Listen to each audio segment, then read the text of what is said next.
Hubo un tiempo en que su nombre encendía multitudes, cuando la copla vibraba con su voz y el amor parecía eterno.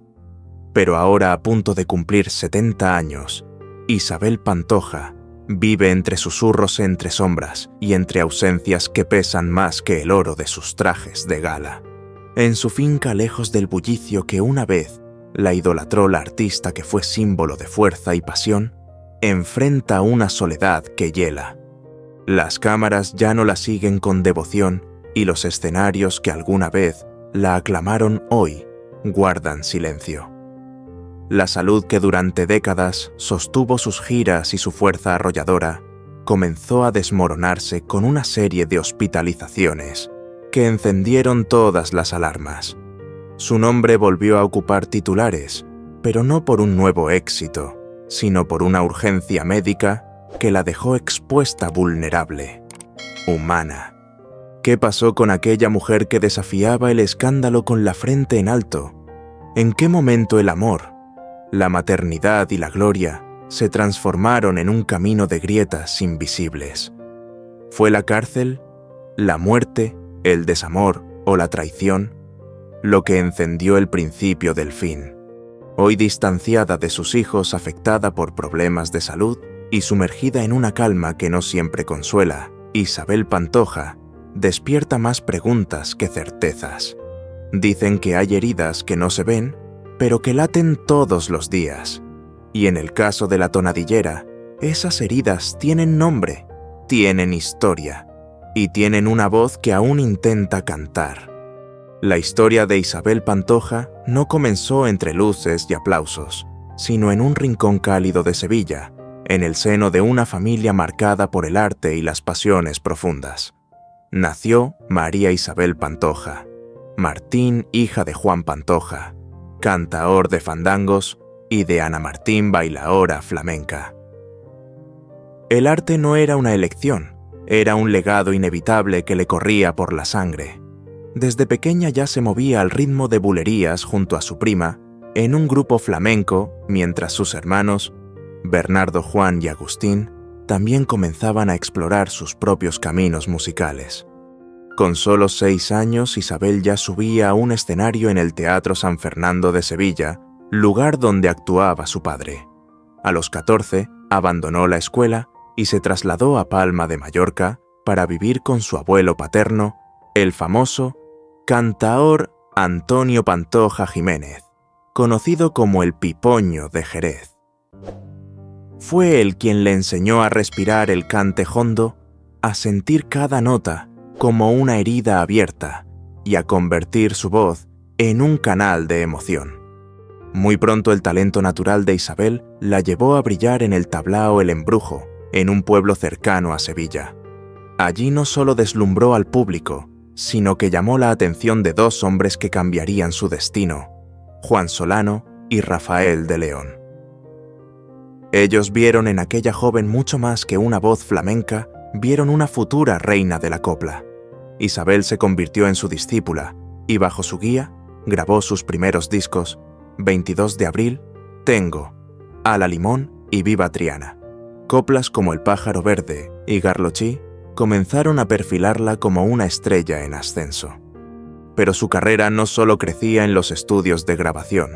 A los 17 años, Isabel se trasladó a Madrid con su madre, compartiendo una modesta pensión mientras luchaba por abrirse paso. En el legendario Corral de la Morería, comenzó ganando 500 pesetas diarias como bailaora. Pero cuando su voz entró en juego, todo cambió. Su sueldo se triplicó y su presencia escénica dejó de ser una promesa para convertirse en una realidad imparable.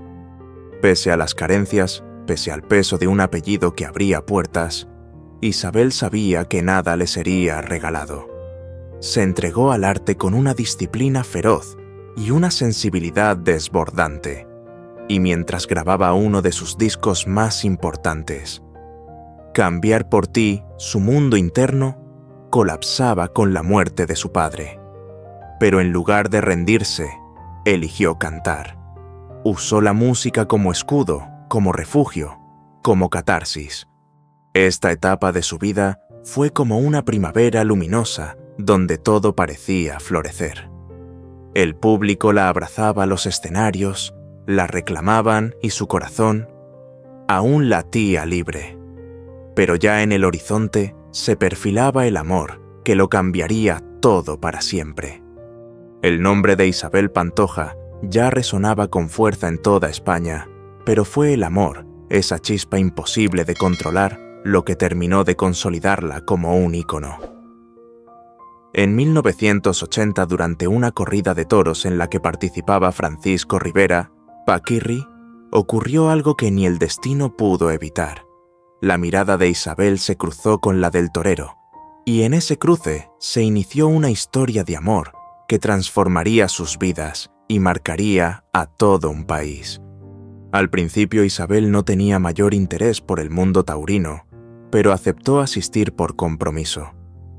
Cuando Paquirri salió al ruedo imponente en su traje de luces, algo indescriptible se despertó en ella. Él también quedó cautivado.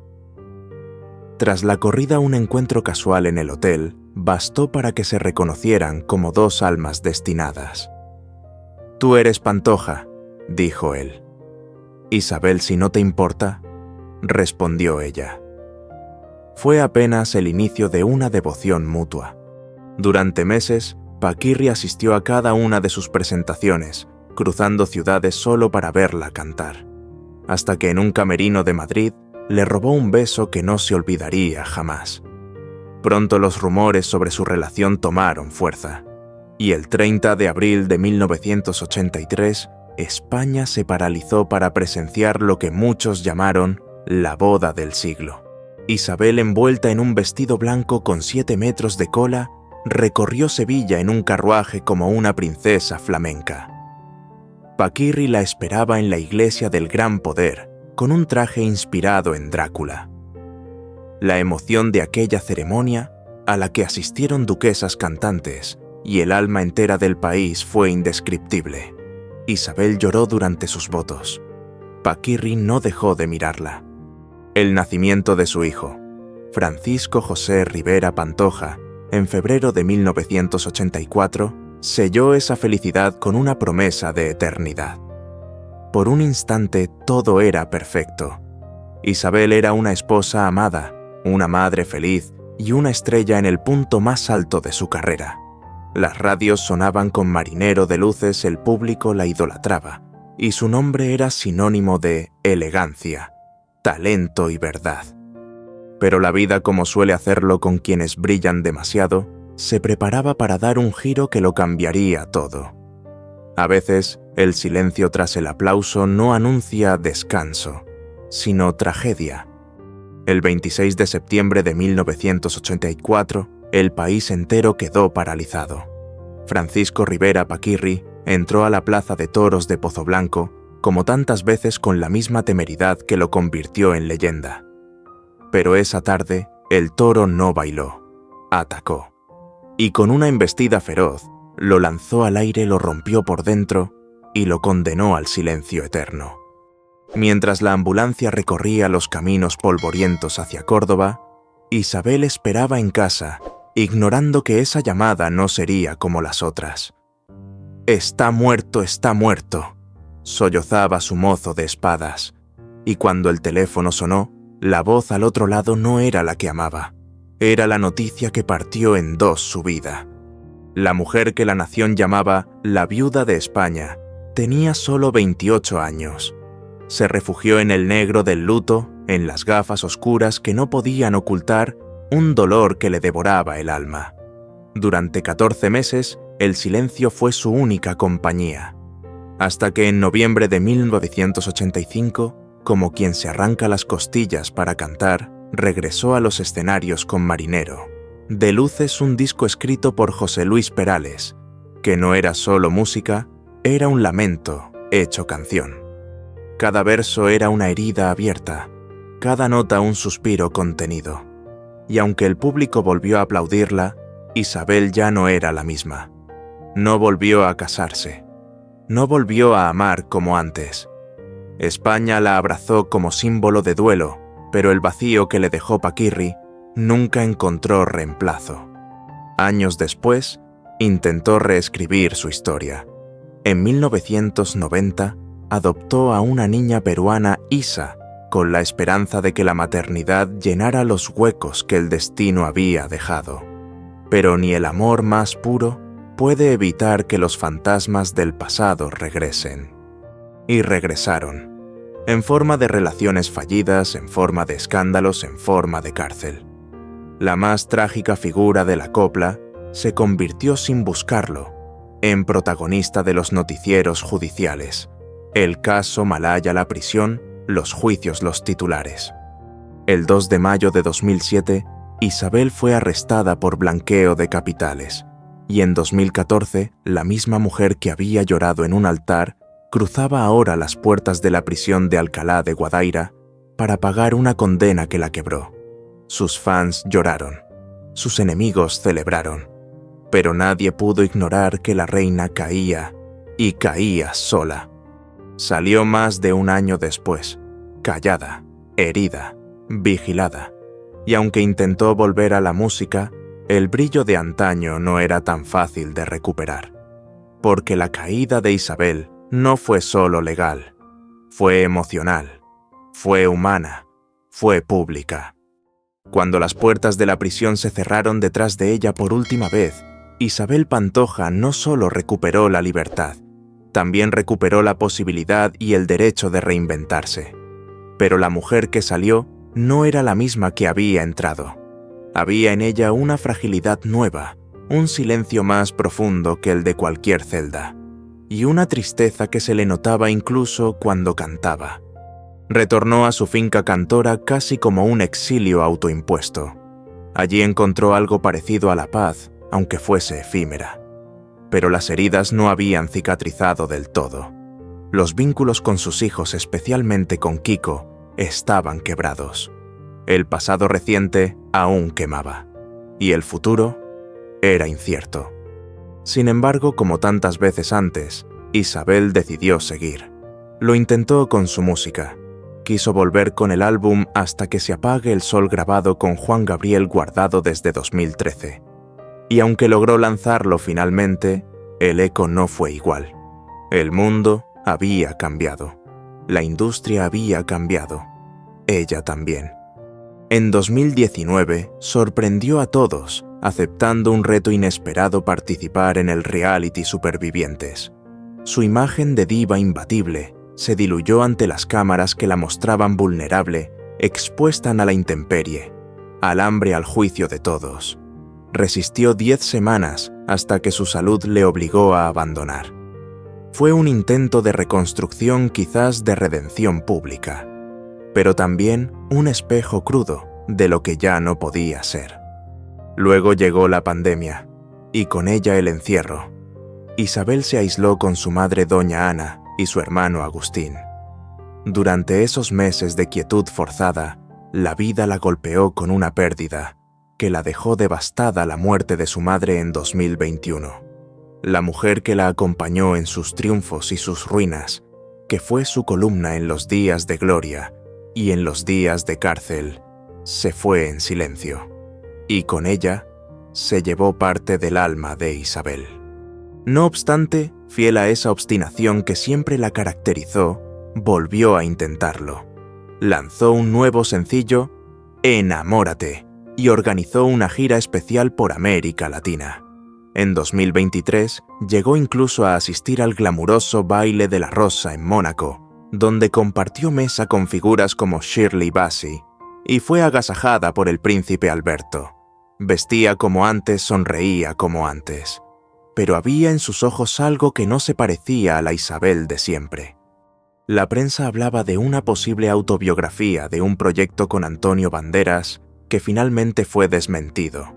Isabel, en cambio, respondía con comunicados, negaba las versiones, marcaba distancia, y dejaba claro que si algún día decide contar su historia, será con sus palabras, a su manera. Ahora, con casi 70 años, la mujer que lo tuvo todo vive entre giras canceladas, rumores persistentes y una salud que se tambalea. Su último ingreso hospitalario en marzo de 2025 encendió nuevas alarmas. No se ha revelado el diagnóstico, pero los que la rodean saben que algo va mal. Y en medio de esa fragilidad, Isabel sigue apostando por su historia, planea una serie documental que recoja su vida entera, desde la niña de Sevilla hasta la reina caída de la copla. Porque incluso en el silencio Isabel nunca ha dejado de cantar, aunque sea para ella sola, aunque sea en voz baja. Más allá de los discos de oro, las ovaciones interminables y los titulares de escándalo, hay una mujer que amó, que parió, que crió, que se equivocó. Isabel Pantoja no solo fue la estrella, también fue madre. Y en esa faceta tan humana como contradictoria, también brilló y también sangró. Kiko Rivera, su hijo mayor, fue durante muchos años su motor y su orgullo. Lo cuidó tras la muerte de Paquirri con una devoción casi feroz. Pero la relación con el tiempo se desgastó entre reproches, heridas heredadas y diferencias imposibles de cicatrizar. Las disputas por la herencia de su padre, la finca Cantora, y los vacíos emocionales arrastrados desde la infancia, terminaron abriendo un abismo entre ellos. Isabel lloraba en silencio mientras Kiko gritaba frente a cámaras. Cada uno tenía su verdad. Ninguno tenía paz. Con Isa Pantoja, la hija que adoptó con ilusión y ternura, las cosas tampoco fueron fáciles. La adolescente rebelde, la joven madre prematura, la figura mediática en construcción. Isabel trató de protegerla quizás con la misma intensidad con la que alguna vez se protegió a sí misma. Pero los silencios, los choques generacionales y las decisiones propias terminaron por erosionar ese vínculo también. Hoy, el amor sigue ahí, pero la distancia también. La muerte de su madre, doña Ana, fue otro golpe. Su confidente, su refugio, la única que parecía entenderla sin juzgarla. Se fue en 2021 en la misma casa donde Isabel se escondía del mundo. Desde entonces, los días han sido más largos, las paredes más frías y el teléfono más silencioso. Los amigos de siempre. María del Monte Encarna Sánchez ya no están o ya no llaman, y aunque las cámaras aún la buscan pocas veces, logran retratar algo más que una figura vestida de negro esquiva contenida. Dicen que mira mucho la televisión, que así se siente menos sola, que se emociona al ver programas antiguos, que a veces ríe, que otras simplemente apaga la luz. En lo más íntimo, Isabel Pantoja no es la estrella ni la escandalosa. Es una madre buscando perdón. Es una hija huérfana. Es una mujer que alguna vez creyó que la fama lo era todo, hasta que descubrió que sin amor no queda nada. Cada mañana en Cantora comienza igual, el silencio es lo primero que la envuelve. Afuera el campo andaluz sigue su curso. Adentro, Isabel Pantoja camina despacio, como si cada rincón de su finca le hablara en voz baja. A veces canta bajito para sí misma. Otras veces se sienta frente a una ventana y mira sin mirar, como esperando algo o a alguien. La salud ya no le permite los excesos de antes. Los escenarios la seducen, pero el cuerpo no siempre responde. Los médicos vigilan de cerca su evolución, sus dolencias vasculares, su energía menguante. Y aunque su entorno intenta mostrar normalidad, hay preocupación. Hay un miedo que nadie se atreve a decir en voz alta. Aún así, Isabel se aferra a lo que queda, una nueva serie documental que promete contar su verdad, la suya, sin intermediarios. Tal vez sea su forma de dejar huella antes de que todo se apague. Tal vez sea su manera de reconciliarse con ella misma. Porque no todos los regresos son a los escenarios. Algunos más valientes son hacia adentro. La música sigue siendo su faro. La escucha, la siente, la recuerda. Ya no sube a tantos escenarios, pero todavía se emociona al oír una copla bien cantada, una melodía que la roce como lo hacía antes. Paquirri con su voz. Tal vez no vuelva a besar un escenario con los pies descalzos. Tal vez no vuelva a llenar un estadio. Pero en lo profundo, Isabel sigue cantando. Siempre ha cantado incluso cuando nadie la escucha.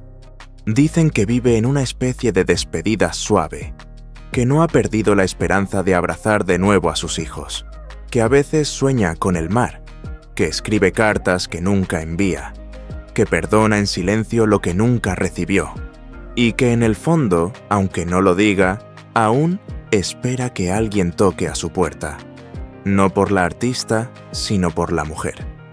Porque hay heridas que no sanan, pero también hay almas que aprenden a caminar con ellas. Isabel Pantoja ya no brilla como antes, pero tampoco se ha apagado. Vive entre la nostalgia y la resistencia, entre la gloria de lo que fue y la paz tenue de lo que queda. Y aunque el mundo parezca haberle dado la espalda, tal vez por fin ella esté encontrándose consigo misma, en el único escenario donde nunca mintió, el de su propia vida.